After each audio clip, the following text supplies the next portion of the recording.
Praise the Lord everyone. आज का सामर्थ्य वचन लूका की पुस्तक उसका 1 अध्याय उसका 37 वचन। क्योंकि जो वचन परमेश्वर की ओर से होता है वह प्रभाव रहित नहीं होता। आमीन। प्यारे भाइयों और बहनों, इस वचन के द्वारा हम सीखते हैं कि परमेश्वर का जो वचन है वो बहुत ही प्रभावशाली है, बहुत ही सामर्थी है, जो असंभव काम को संभव कर देता है।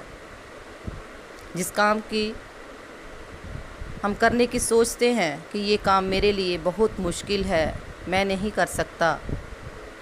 हाँ मेरे भाइयों और बहनों, बेशक हम उस काम को नहीं कर सकते, परंतु परमेश्वर कर सकते हैं। जैसे कि हम परमेश्वर के वचन में पढ़ते हैं, इसी 1 अध्याय में लूका के, वहाँ पर कुंवारी मरियम के पास परमेश्वर का वचन जब पहुँचा और उससे स्वर्गदूत ने कहा कि तू गर्भवती होगी और एक पुत्र को जनेगी, तू उसका नाम यीशु रखना। प्रियो, आप जानते हैं कि एक कुंवारी लड़की का माँ बनना असंभव बात है, बल्कि इम्पॉसिबल है। लेकिन इस वचन को जब कुंवारी मरियम ने ग्रहण किया तो उसने लूका 1:38 में ऐसे लिखा है कि उसने कहा कि मुझे तेरे वचन के अनुसार हो। तो वैसा ही हुआ, उसने यीशु को जन्म दिया।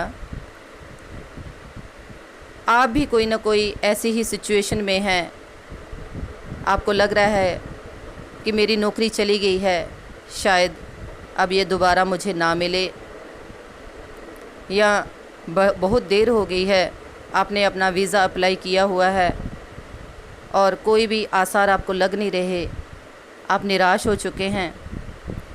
आप प्रार्थना भी करते हैं परंतु आपको उत्तर नहीं मिल रहा। मेरे भाइयों और बहनों, आप इस असंभव कार्य को प्रभु यीशु मसीह के हाथ में दे दीजिए। आप नहीं कर सकते तो क्या हुआ, परमेश्वर तो कर सकते हैं। मैं आपको एनकरेज करती हूँ कि आप परमेश्वर के पास, उस यीशु के पास बहुत दीन होकर प्रार्थना करें और उससे लिपटे रहें और उससे प्रार्थना में कहें कि प्रभु जी, मैं इस कार्य को नहीं कर सकता, प्रभु मेरे लिए असंभव है, प्रभु मैं नहीं कर सकता। प्रभु आपके वचन में लिखा है मेरे परमेश्वर कि आप असंभव काम को संभव करने वाले पर खुदा हैं।